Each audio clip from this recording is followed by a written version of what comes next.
Hello, welcome to Dave's Desk. Today I'm with Tracey Goodyear again, assistant head teacher at a West Midlands high school.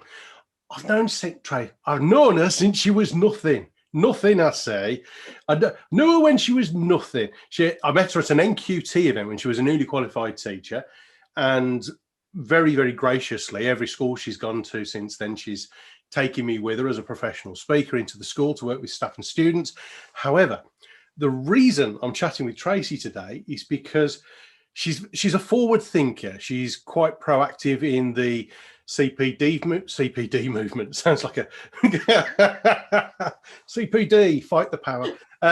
Sounds like a movement, but very, very forward thinking in the CPD arena. So I wanted to pick her brains particularly on what makes good CPD, what makes a good leader in education, and very, very much so pick her brains on where she thinks the industry is going. So, Tracey, welcome to the call. Thank you. Well, thanks for having me. You all right? Yeah, I'm really good. Thank you. Very good. Good. I'm sure, like all schools, you're waiting for this crazy train of COVID to come to an end so you can get back to whatever the heck normal was in the first place. But let's start off. Tell us a little tiny, quick as you can, your background, your journey to date. Okay, so I've been teaching now officially as a teacher. I'm in my 11th year of teaching. I did start before that. I started a small tuition business when I was about 16 years old, tutoring students from home. And I trained in a mixed comprehensive in the Black Country and then moved to a school in Dudley where I found my real passion for teaching and learning and for stretching able pupils, especially in the classroom. And for the last 5 years or so, I've been working at King Edward VI Handsworth School for Girls, which is a selective grammar school in Handsworth in Birmingham. Wow. And so you mentioned your particular passion for helping the more gifted student. Is that linked at all to your sort of latest interest in staff CPD? I suppose it is in many respects, yeah. So outside of school, I work for an educational charity called NACE, which is the National Association for Able Children in Education. And what NACE do is to provide support for schools to ensure that the educational diet that students are getting in the classroom is fit for purpose. So basically that, ensuring that students are, again, given the tools and given the skills, knowledge, understanding that they need to be able to reach their full educational potential. And I recognise fully that the challenges that poses for teachers up and down the country and internationally, because it's a really difficult thing to get right. Meeting students exactly where they are and pushing them onto that next level isn't quite as easy as it perhaps sounds. So I suppose my interest in CPD is bred from that interest, but I think, we're making a real mistake if we don't put time and resource into supporting teachers to be the best that they can be. So that's really what I'm about developing people and making sure that they find within themselves the things that they didn't think that they could do or didn't think they were possible. Do you think many schools, from your experience and of working with other teachers from other schools as well, do you think they are in danger of paying lip service to CPD, or in your opinion, do you think most of them take it very seriously? I think we're at a really interesting pivotal moment for CPD nationally as educators, because why is that? I think because certainly from the kind of generation of teacher that I came from, is that there would be educational fads, things that became really fashionable, and then people would kind of read a bit about it, or they would be sat in a hall and everyone would be spoken to about it. They'd take that and then make some sort of mutation of it in their own lessons, realise that it didn't quite work, and then move on to the next thing.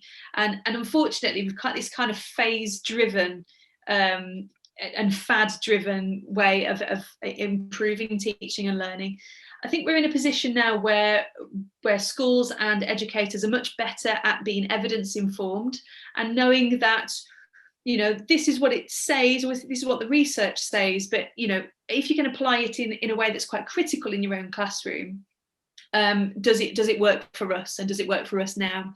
And so, yes, I think schools with various accountability measures and lots of other challenges that they're dealing with, CPD can be seen as a quick fix, and for some teachers, unfortunately, it's seen as an unnecessary add-on to their already bulging workload. But I think we need to shift the thinking there, and it is happening nationally, and lots of real key people in that conversation are really trying to help move things forward in the right direction. So what are the kind of things you yourself are doing to make that happen? So I'm working on an interesting kind of personal project at the moment about how we look at the continuing professional development of colleagues who are very, very experienced. What can somebody who's been teaching 10 years teach somebody who's been teaching for 25 years in the class with 25 years worth of experience? And so for me, I'm currently working on a kind of pathways program. That means that the training that's provided as a school is meeting teachers exactly where they are and helps to move them to a different level that's kind of shows some parity between where they are and where they want to be, rather than just sitting everybody in a hall talking about some fancy new thing and then hoping that everybody goes off and does it. Because we wouldn't treat children in that way in our classrooms. We wouldn't teach them one thing and hope for the best and have like differentiation by outcome. We would hope that we're giving a diet that's as mixed as people's abilities and their current kind of situations are. About 2 years ago, I heard a presentation from a university principal, and she had this fantastic vision that she said, I am implementing this already. It's going to be 5 to 10 years, but and that was before the crash of COVID and the massive shift towards video and e-learning. But she painted this picture of a university where students would meet in mass, many, many hundreds of them for a lecture, but then go away and do video supported learning with access to lecturers online.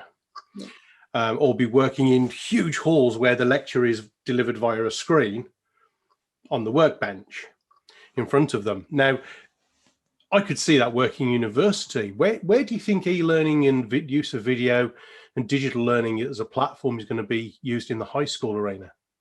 I think it's a really interesting time for you to ask that question. I think, in a year, I think ed tech in schools and teachers being able to facilitate this way of learning. If you'd have asked me this time last year, I'd have said, well, actually, it depends on which school you're at. It depends on how much funding's given to ICT and who's in charge of the ed tech and whatever else.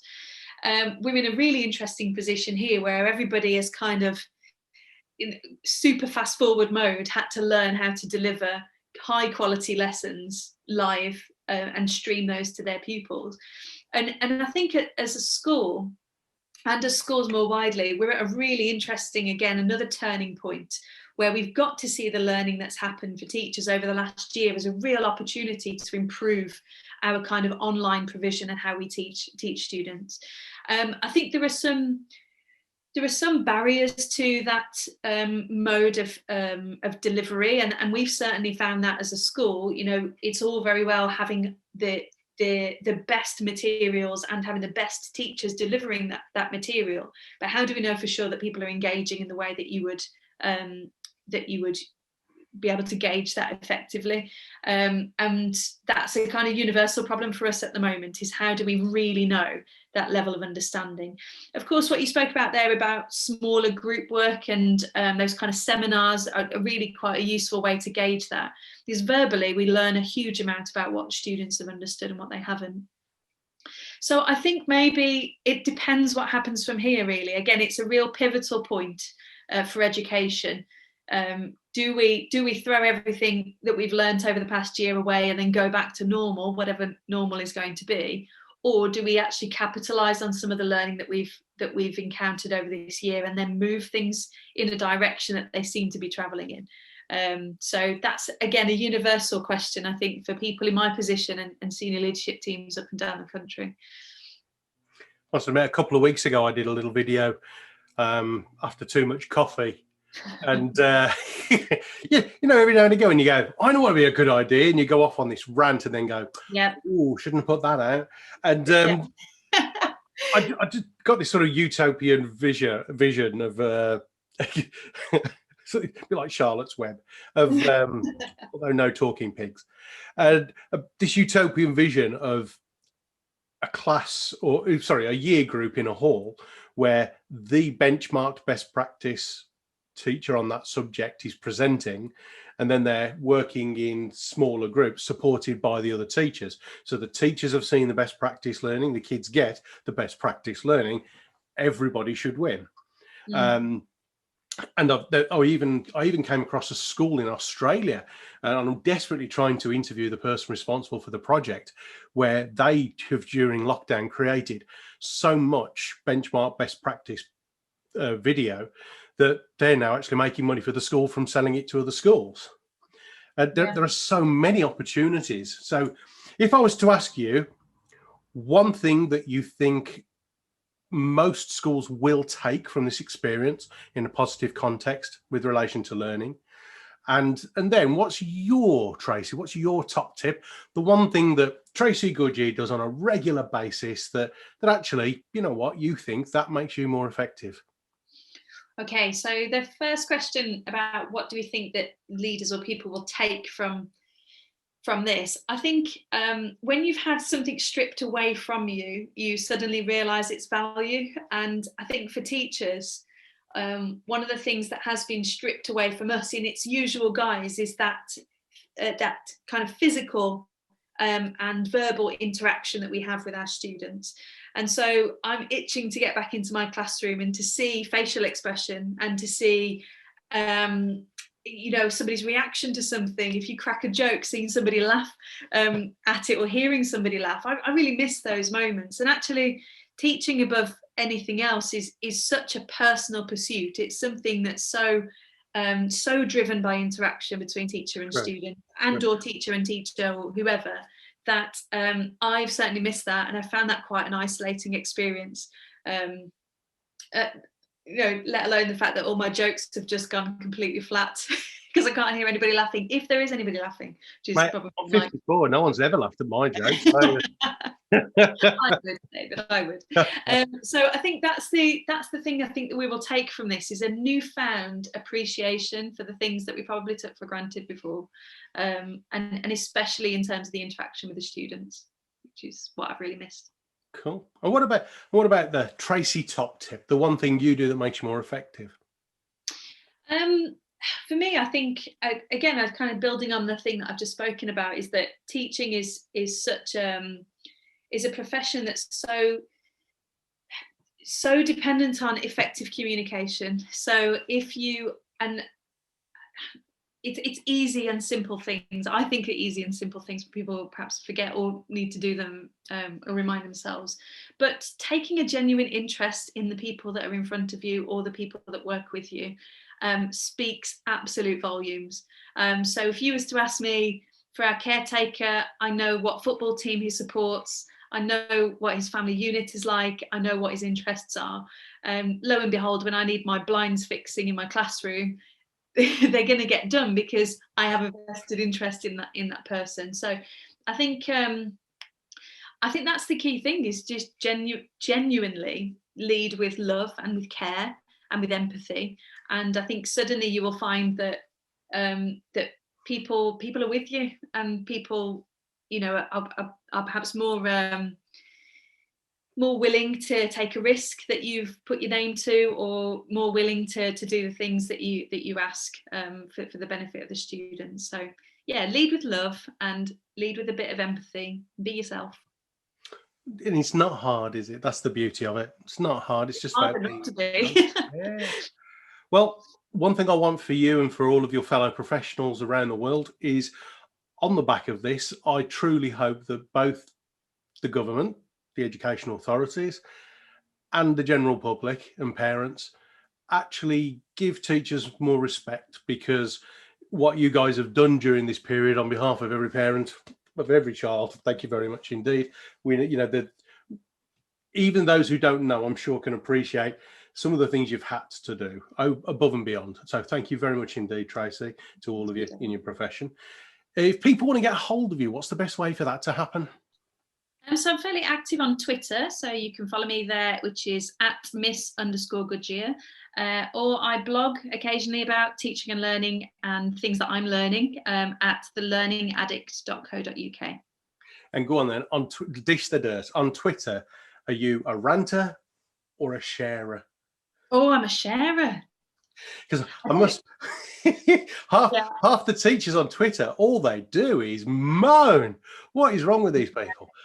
My Twitter account is open for anybody to see, and I recognise that means anybody. You know, some interested students can probably Google me and find me, and I think it's all part of that modelling. Really, is that you want to model yourself as a professional. So, no, I never get on Twitter the spats that happen or the arguments. I just think for me, it's a forum to share and to learn from other colleagues, and I'll continue to do that without ranting. I keep my rants to myself. So the top tip, no rants, keep them to yourself. Yeah. Tracey, thank you very much for your time. Very generous of you, and good to see you again. You too. Take care, David. See you soon. See you all soon on another Dave's Desk.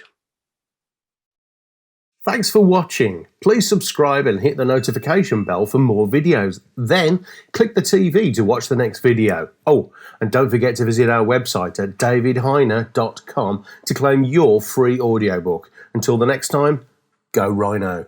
Having it.